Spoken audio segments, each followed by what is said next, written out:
Welcome back. Today we're going to talk about more things whiting. This one's pretty fun because it's kind of a new product. I mean, not real new, but you don't see it everywhere. It's a CDL, a Coq de Leon.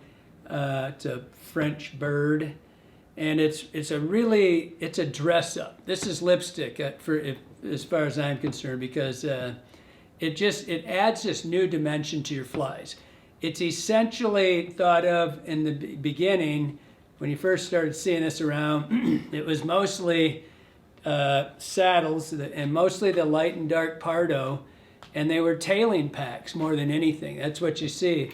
And when you look at one of these, the first time you see one, and you see how champagne-y these necks are, they're very bubbly, right? And they're speckled, and that is the key to this stuff. And that's my whole point about it being lipstick, is once you've seen the speckling in this, and like I said, it started out, mostly you started seeing it, at least I did, as tailing packs, right? Once you've put this in a fly, once you've put that CDL in it, you see the speckles in the tail, it makes it virtually impossible to put anything else in because it's such a dressing, and it just classes your fly up. It's kind of reminiscent of when we first started getting this speckled, or the barred marabou. Once you've seen that in a streamer, it really is hard to not see it in there. And when you see this Coq de Leon tailing in your fly, it's almost impossible not to use it for everything. And so, and then it kind of, I'll go through the others, but that was kind of the beginning for me where I first saw it come into play most often. And then we started getting different shades. So I'm just going to start how it came to be with me. And again, there's several colors of this. It started out with light and dark Pardo, which means dirty, kind of a dull. It's just a dirty looking bird, right? But it's got all this effervescence. It's very bubbly, champagne-ish. Like when you look at a champagne neck, very bubbly. And so you see these little tiny specks.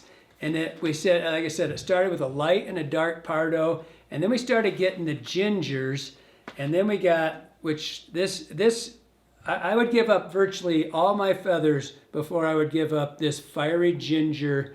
I use this in so many things, and it's the color, and they're very different. Everyone's a little different because it's a natural bird, but I absolutely cannot tie without that for my tails.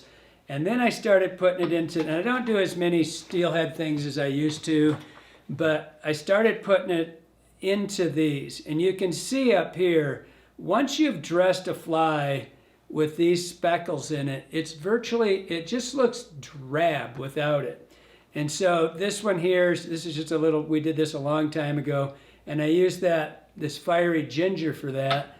And then this afternoon, while Jeremy and I were setting up, I took this, because we did one on wet flies on these Phoenix feathers, and I thought, well, that'd be a cool little wing for a hex.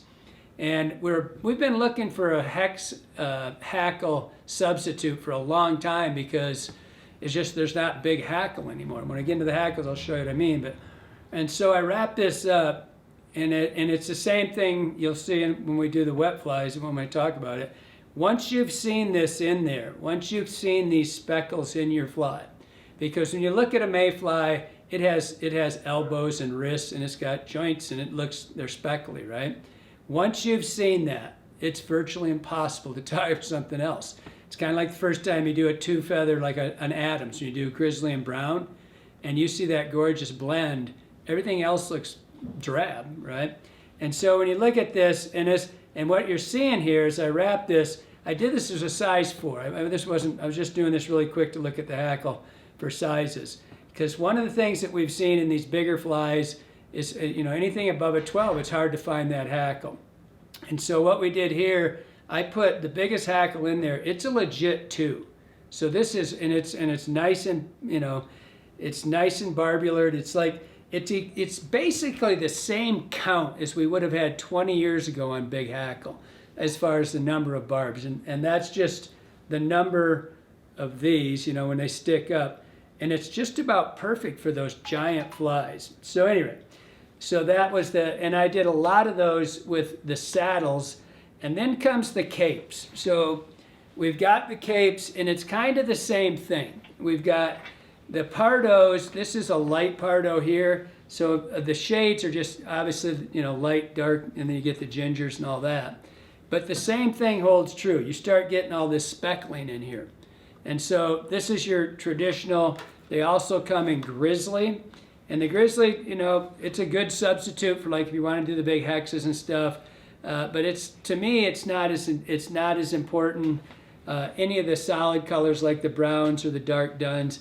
You get into these shades of badger dyed over badgers. And again, if you are a wet fly or a spay or a trout spay in particular, because there's a lot of new type, you know, the trout spay has become so popular, and there's a lot of the traditional old wet flies coming back. And when you start seeing this speckling, and the colors are just, there's 24 colors in this stuff, right?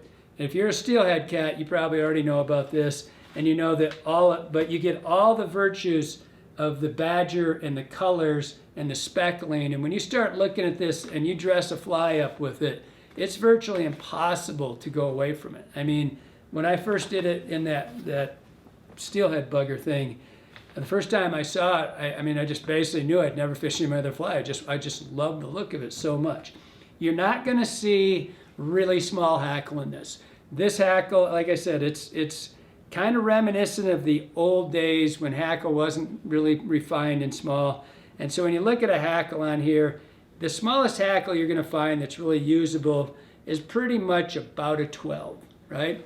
But again, this is predominantly wet fly hackle for dressing up a trout spay or something like that. It can still be used. I have no problem using this for hexes. I mean, or drakes, something that big, and it's stiff enough. It's all the things you need. But I really find its virtues in wet flies.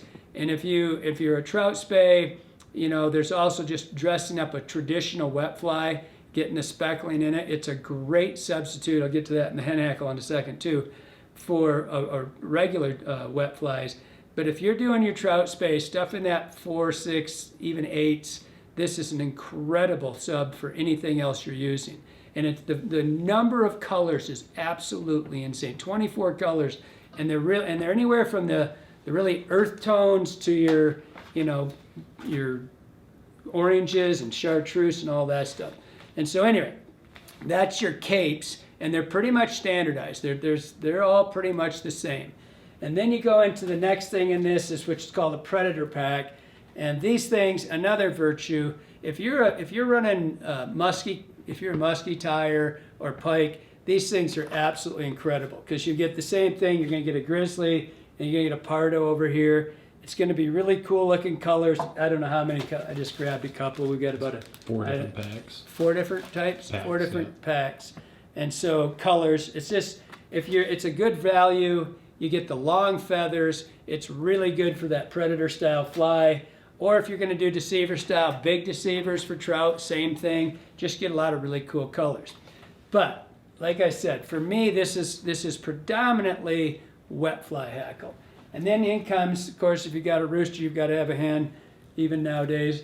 And so this is, for me, this becomes with my wet flies. And you've heard me talk about this 100 times, that I just absolutely love partridge, right? This is probably the best partridge substitute there is. When you look at these feathers, you get all the virtues. You get the thin stems, so they wrap very easily. You get the mottled color on this. You get the speckling color, just like you do in the roosters. And so when you take one of these feathers and wrap it, again, once you've seen that speckling, just like with a partridge, the first time you put a good partridge hackle on a wet fly, you can never be without it. You have to have it, right? This is a phenomenal substitute because it's got the speckling, again, lots of dyed colors and the naturals, but the speckling, the thin rachis, the stem of the feather, really thin, wraps really well, and you have a plethora of colors. You know, if I couldn't tie a wet fly without these 3 colors. These are mine. These 3 colors right here just I couldn't be without these things. And they're all the same. I had one here. I'll pull one out of this one. and you can just see it. So you can see the speckling's already there. Then when you bend that feather, absolutely incredible, right?